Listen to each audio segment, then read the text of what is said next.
Olá pessoal, fiquei devendo uma aula para vocês,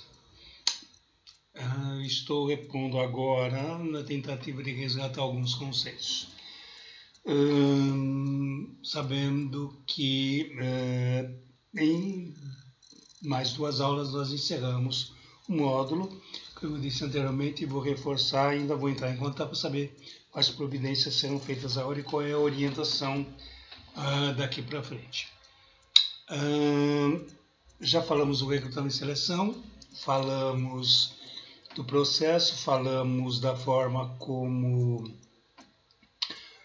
a seleção ocorre, dependendo de cargo, de um determinado nível, o procedimento é outro, o protocolo é outro, e de um determinado cargo, o foco também é outro, né? Implica em uma outra forma de atuação no processo de recrutamento e seleção. Depois falamos do treinamento e desenvolvimento, que é muito importante, e ele tem algumas etapas bastante importantes, a começar, por exemplo, pelo levantamento de dados, que via de regra depende do ano fiscal, inclusive da empresa, normalmente ocorre lá para setembro, outubro, novembro, em média, ou pelo menos mais se ouve falar, para que sejam feitos todos os projetos de treinamento, né, e cursos de especialização para o ano seguinte, dentro do que nós chamamos de um orçamento para poder dar atendimento às necessidades do desenvolvimento profissional. O que é o treinamento, na verdade? É a ideia de tornar o indivíduo mais apto a exercer uma determinada atividade dentro da empresa, seja na esfera operacional, seja na esfera comportamental e até mesmo conceitual. É fundamental que seja feito esse levantamento para não haver excessos e erros em relação a como planejar programas de treinamento.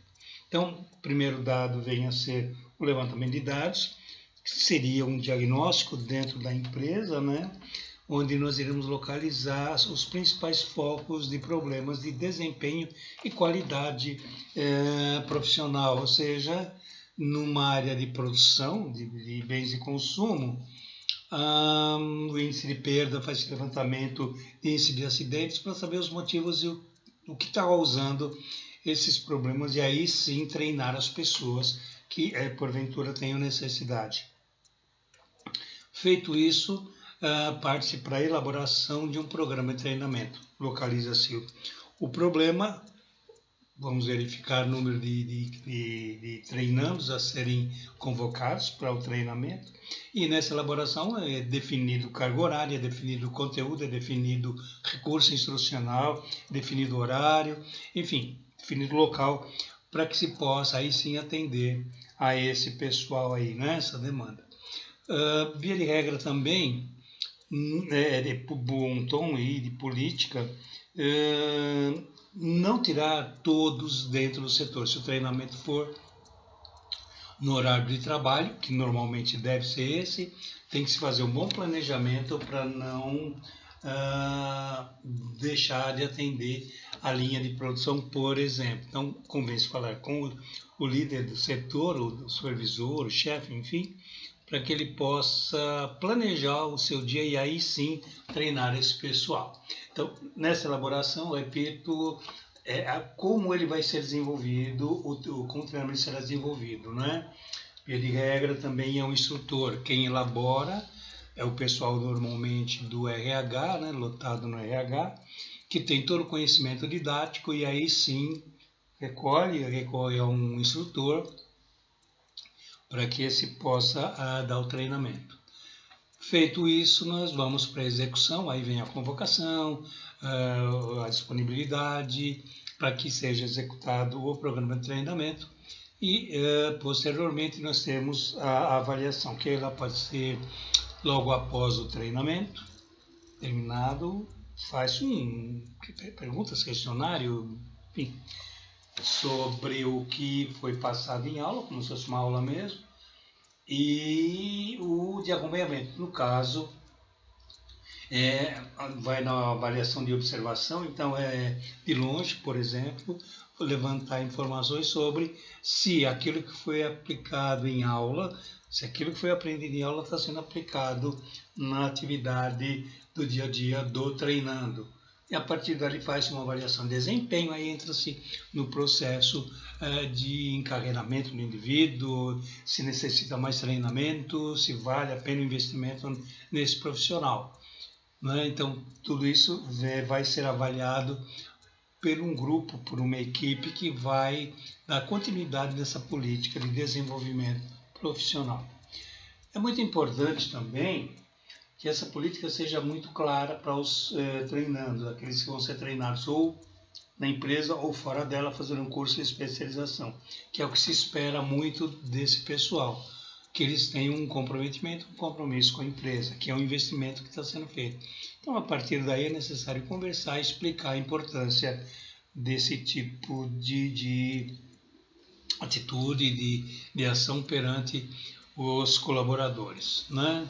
Então, isso é muito importante. Treinamento sempre foi, e sempre será muito importante, que permite ao indivíduo ter um aperfeiçoamento. Ele pode vir com boas qualidades, mas o aperfeiçoamento e a atualização é fundamental.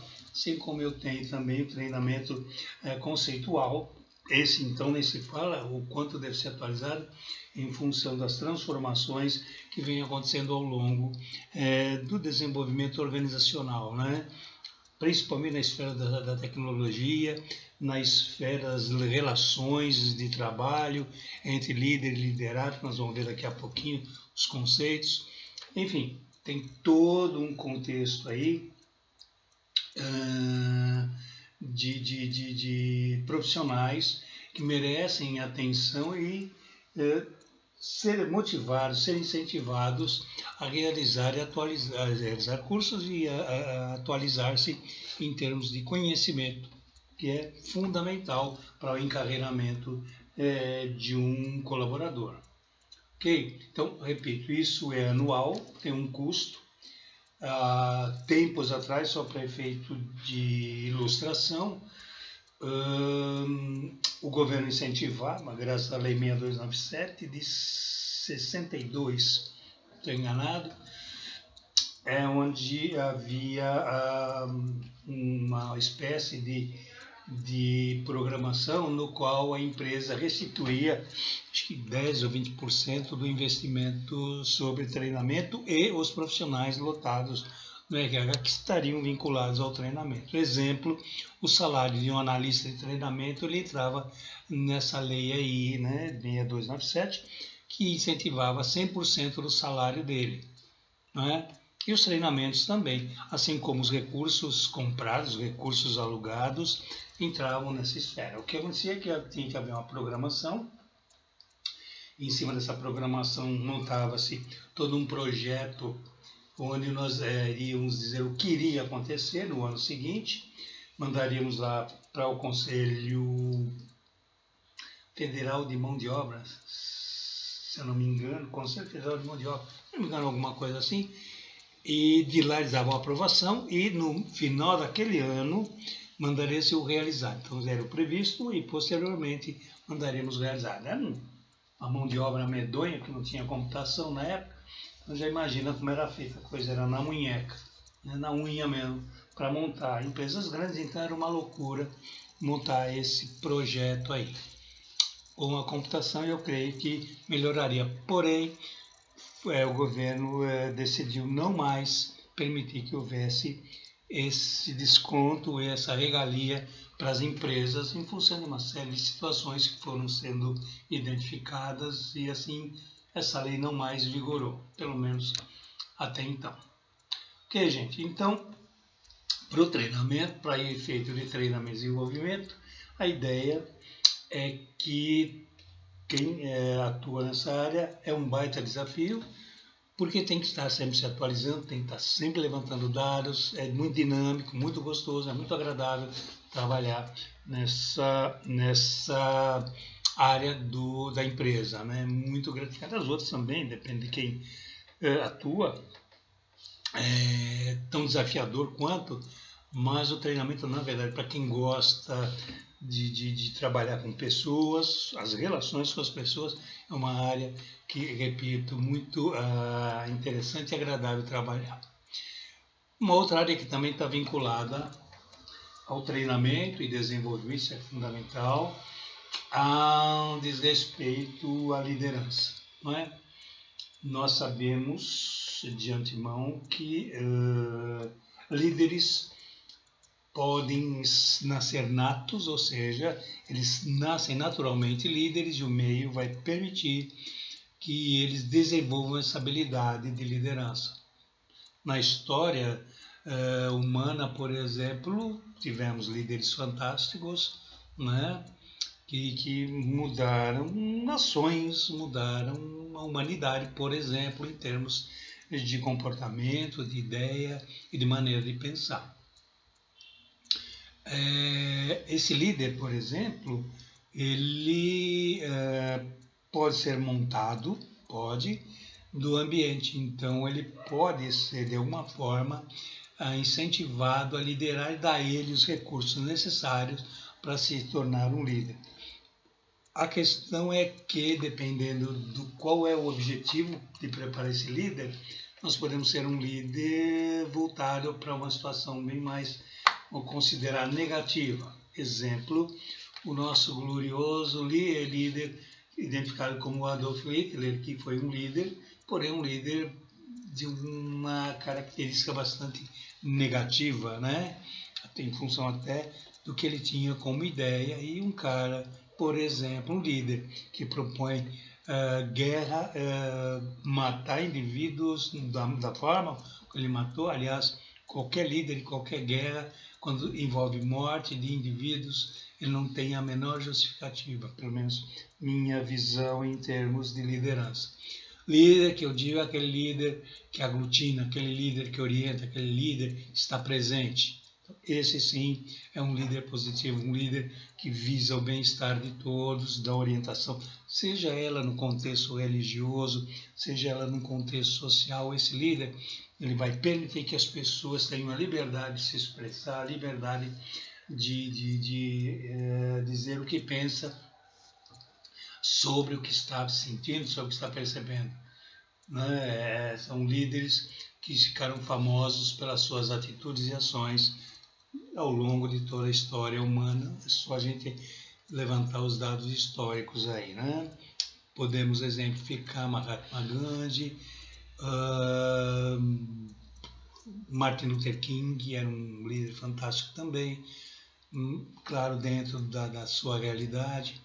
E um que é bem conhecido de toda a humanidade, que foi Jesus Cristo, foi um baita líder, né? Além de ser um cara que fugia ao padrão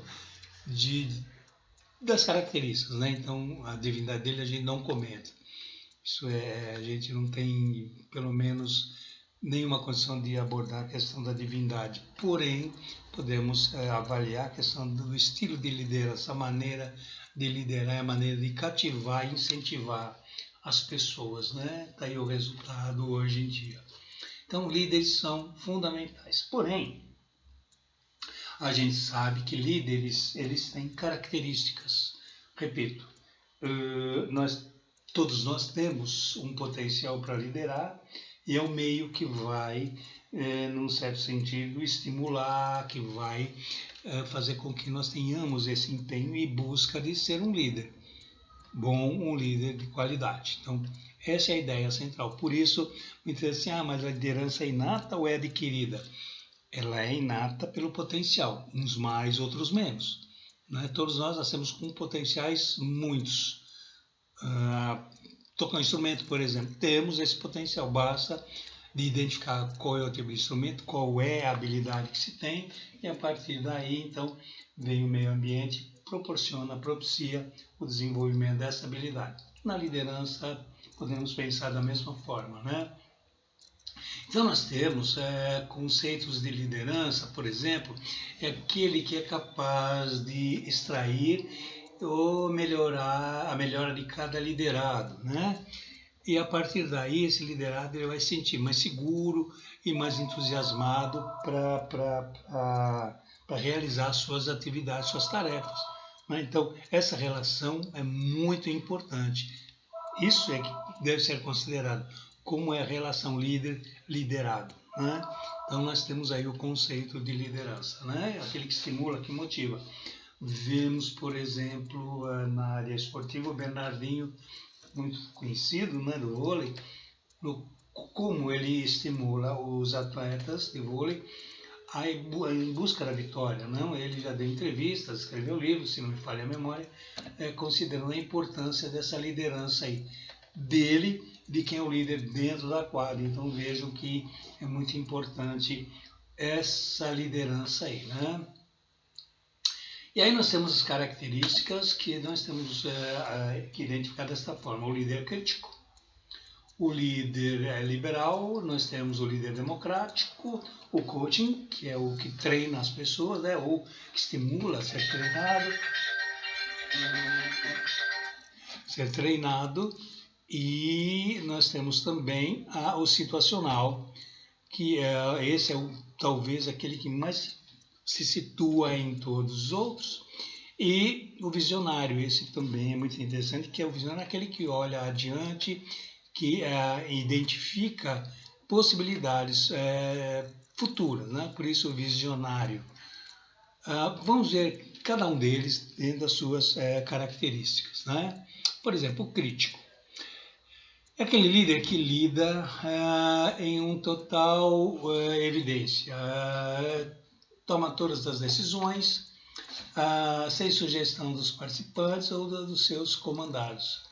Trata-se de alguém mais visto como chefe do que como líder.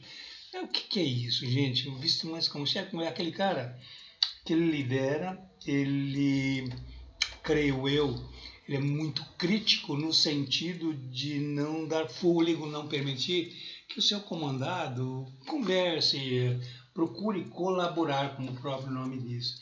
Então ele é muito crítico e, infelizmente, às vezes, ele é o tipo de indivíduo que até ouve, mas a decisão final é dele. Né?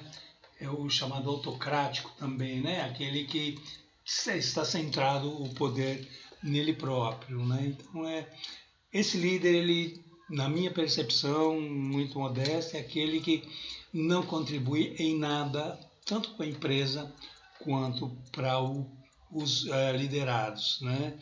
É um cara que assim que ele sai de cena, o pessoal faz de tudo para derrubá-lo. Né? Quando ele está presente, o pessoal faz de conta que trabalha, ele faz de conta que lidera. É um negócio muito complicado. O liberal, por sua vez, enxerga suas tarefas a cumprir suas metas, né? Ele propõe soluções, tomam decisões e realizam os próprios planejamentos. Ou seja, esse é aquele que vem aí, vamos fazer acontecer. Ele permite que todo mundo participe, todo mundo faça, todo mundo venha, todo mundo vai, que todo mundo opine, e aí alguém toma a decisão, se todo mundo topa, topou todo mundo. Quer dizer, isso também é um outro extremo, né? Enquanto o outro é mais centrado, esse é mais, vamos deixar o barquinho andar. Esse também é um risco bastante acentuado, que pode propiciar seríssimos problemas no futuro, não? E até no presente, dependendo da situação, que seria o líder liberal demais. Né? O democrático ainda é aquele mais equilibrado, né? É aquele que ouve, é aquele que dá o equilíbrio entre o trabalho e a equipe, é aquele cara que ouve o seu colaborador, seu comandado, é aquele que quando vai tomar a decisão ele percebe que precisa participar da decisão, ele participa com os colaboradores, enfim. É o tipo do profissional, do líder, melhor dizendo, que está muito presente. E um detalhe interessante, ele ao sair do seu setor, por exemplo, para uma reunião, para uma atividade, o setor dele continuará trabalhando como um reloginho naturalmente, né? Porque ele permite que as pessoas sejam responsáveis. Ele deixa claro, vocês são responsáveis, eu aqui faço o meu papel. Uma frase muito legal que eu vi uma vez de um líder foi: quando um de vocês erra, a culpa é minha. Quando vocês acertam, os parabéns é de vocês e não é meu. Não é? Ou seja, esse é um líder democrático, esse é um cara que está presente para contribuir. O líder coaching é aquele que treina, como o próprio nome diz, incentiva o desenvolvimento profissional, ele incentiva o trabalho da equipe, ele treina, ele propõe, ele identifica, ele diz: olha, faça esse treinamento que é legal, ou ele próprio pode treinar a pessoa, ele vai partir para o lado da exigência também, mas em prol do quê? Do próprio desempenho, do próprio sucesso do colaborador. Isso é outro fator extremamente importante. O situacional, esse também é legal, esse atua do presente, né? É uma liderança mutável, dependerá das necessidades e da maturidade dos seus liderados. Então, aí existe um outro detalhezinho, dependendo do... maturidade não é maturidade só de profissionalismo, não. Maturidade emocional também, não é? Eu associaria o situacional com o democrático, faria uma mescla aí, para que a gente possa ter um cara que atua no momento, que atua dentro do que emerge, do que surge, e aí sim ele tem essa qualidade para poder escolher a melhor forma de agir e decisão tomada. Por isso eu associo com o democrático lá em cima, o líder democrático, não é? E o visionário, aquele que a gente observa, acredita nos colaboradores e a valorização da performance, não? Ou seja, ele percebe que o cara vai ter um bom sucesso, é aquele líder que se permite compreender que lá na frente ele vai dar resultado, e aí ele passa a investir nesse colaborador. Ele corre riscos, evidentemente, não? Por acreditar que lá na frente vai acontecer.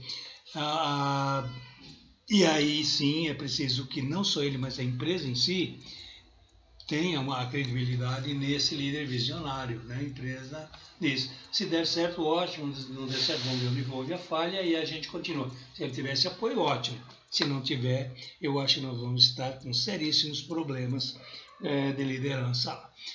Conceito de liderança é esse daqui, e vou deixar com vocês, para que vocês pensem, para a gente poder fechar o nosso projeto.